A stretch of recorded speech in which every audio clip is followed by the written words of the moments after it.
कहतरी सासु दगिया जमावली अमृत डालली जोरन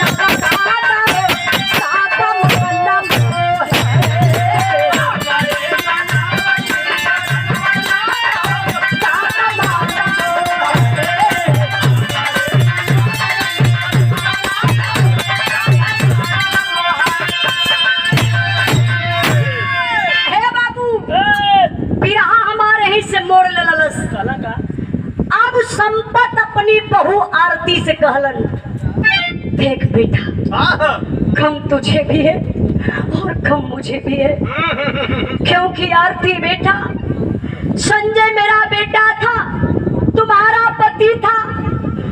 भैया भैया भैया 10-15 मिनट से साथ रहा।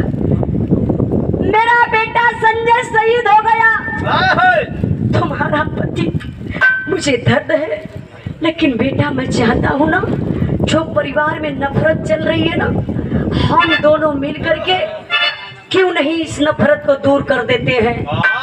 आरती अवाक हो गई, बाबूजी कैसी नफरत, मैं कुछ नहीं समझ पा रही हूँ।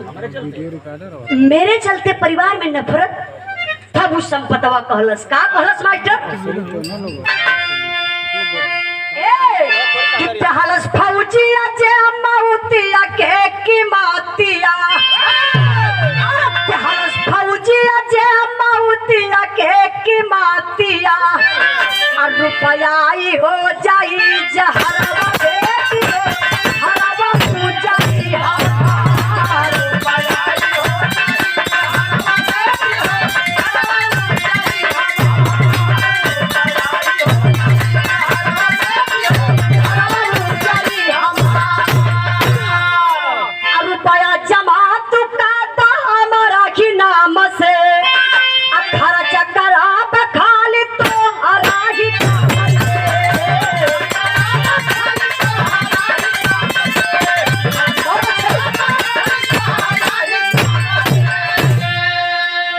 आपस में कैली है झगड़ावा बेटी हो,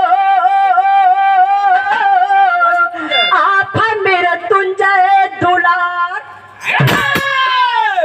बाबू संपत विधवा बहू से ही कहते हैं। आरती सुन मेरी बात पगली, जो 10 लाख रुपया वो शहीदी राज तुम्हारे नाम से मिली है ना, उसी पैसे के चलते अभय मृत्युंजय आपस में हमेशा वो झगड़ते लड़ते हैं। मैं यही चाहता हूँ बेटा आरती, वो 10 लाख रुपया हमारे नाम ट्रांसफर कर दो। अब मैं वादा करता हूँ जब भी 1 रुपया खर्च करूंगा तो सिर्फ तुम्हारे नाम से, बाकी 1 रुपया परिवार में नहीं मैं ले सकता ना दे सकता हूँ।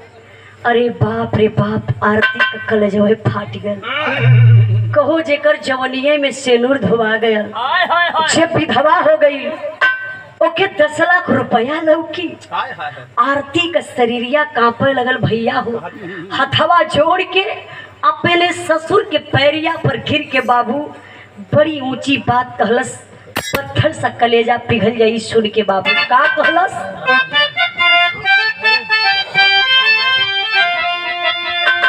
अरे मोरे राम रुपया तो हके लौक बाबूजी,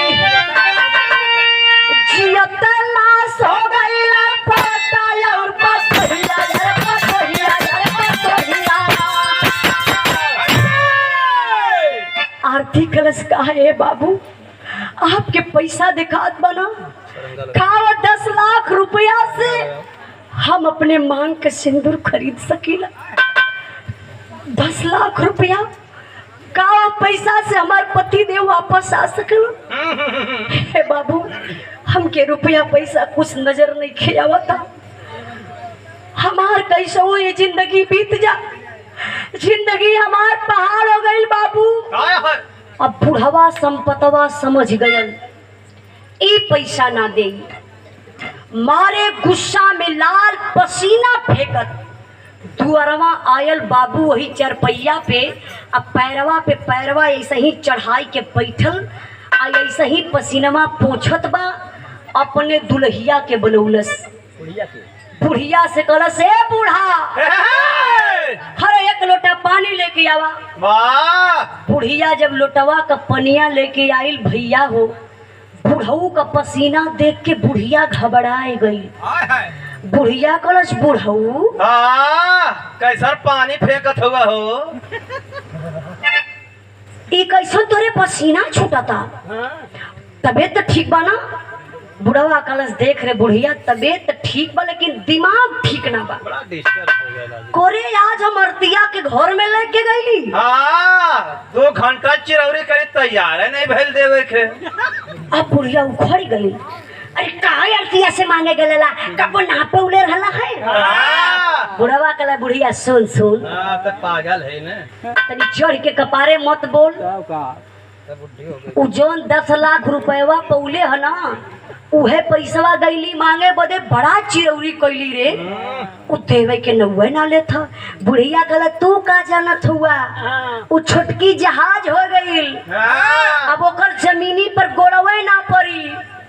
कहा कि नागिन हो, डाइन हो, आय के कुलक्ष्मिया हमारे लाल के खाए गईल। हो रमाऊ और रमाऊ हो रमाऊ अल्लाह के खैले रमाऊ।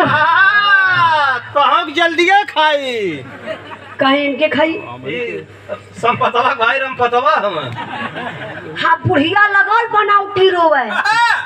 अब बुढ़वा कहला, चुप चुप बुढ़िया करे अर्तिया खाई रे।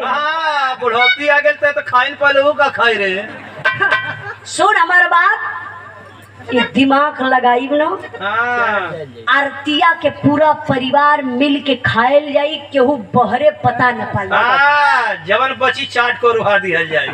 लेकिन सुन हमारे विचार से तो के चले के पड़ी। बुढ़िया बोला, रामाओ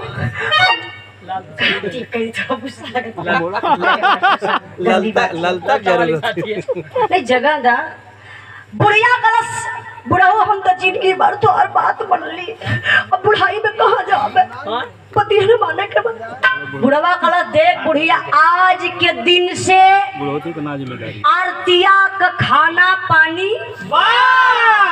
परिवार में सबकर हिस्सा बने ये बाबू। लेकिन यही इंसानियत है, सबके घरे परिवार बा ये बाबू। एक बार अपने अंदर झांक के देखा, सब परिवार खाना खाए लेकिन आरती बेचारी उपवास है, घर में सुते। कितना दिन तक चलेगी? लेकिन है बाबू फौजी जवान की बीबी, सारे दुख को झेल लेती है, किसी से कहती नहीं है दिल की बातें। अचानक आरती की तबीयत खराब हो गई। बहुत रिक्वेस्ट करती है, परिवार में कोई दवा के लिए लेकर नहीं जाता है। तब तक छोटा बच्चा मासूम जो माँ का स्तन पीता था, आरती का बेटा भी बीमार पड़ गया बाबू। लेकिन एक बहू अपने लिए घर से कदम बाहर नहीं निकाली। लेकिन एक माँ होने के नाते बाबू आज आरती अपने बेटे को लेकर के चली जाती है हॉस्पिटल। डॉक्टर साहब चेकअप करते हैं और डांटना शुरू कर देते हैं, अरे किसका बच्चा है? इस बच्चे को 4-6 दिन पहले मर जाना चाहिए था, क्यों लेकर इधर आए हो? लोग आरती के बनौलन। डॉक्टर साहब कल जल्दी उठाओ, बेटे को लेकर जाओ, आधा ये मर चुका है बेटा। क्यों? डेंगू बुखार पकड़ा था। डेंगू बुखार का मतलब यही होता है बाबू, शरीर में खून बनना बंद हो जाता है, प्लेटलेट बिल्कुल घट जाता है। लेकिन आरती हथवा जोड़ के भैया हो, डॉक्टर के समनवा लगल कापे। डॉक्टर साहब आप सेकंड गार्ड छोटका भगवान बनी। इंसान का आधा जिंदगी डॉक्टर लोगन के हाथ में होला। डॉक्टर साहब हम विधवा बनी, एक शहीद का पत्नी बनी। डॉक्टर साहब हमरे बात के सुन लिए तो आपके आंख से आंसू आ जाए। हम 4-6 दिन पहले अपने लाल के लेके आ गल हुई था हॉस्पिटल, लेकिन डॉक्टर साहब बहुत मजबूर औरत बनी। डॉक्टर साहब बोले क्या हुआ, कुछ मजबूरी बताइए अपनी। डॉक्टर साहब मैं एक शहीद की पत्नी हूँ, मुझे शहीदी राज 10 लाख रुपया मिला है। उसी पैसे के चलते मेरे परिवार में एक पैसे की मेरी कदर नहीं है। मुझे लोग मारते हैं, पीटते हैं, सताते हैं, मुझे यहाँ की खाना तक भी लोग नहीं देते। मेरे बुढ़ौती का सहारा मिला, लाल बनेगा डॉक्टर साहब, हाय हाय हाय। इलाज शुरू कर दीजिए डॉक्टर साहब, जो पैसा लगेगा मैं दूंगी। बारे डॉक्टर साहब, दर्द आया बाबू, भगवान के भरोसे इलाज शुरू कर देते हैं। इलाज शुरू हुआ, बच्चे को आराम होने लगा, आराम भी हो गया।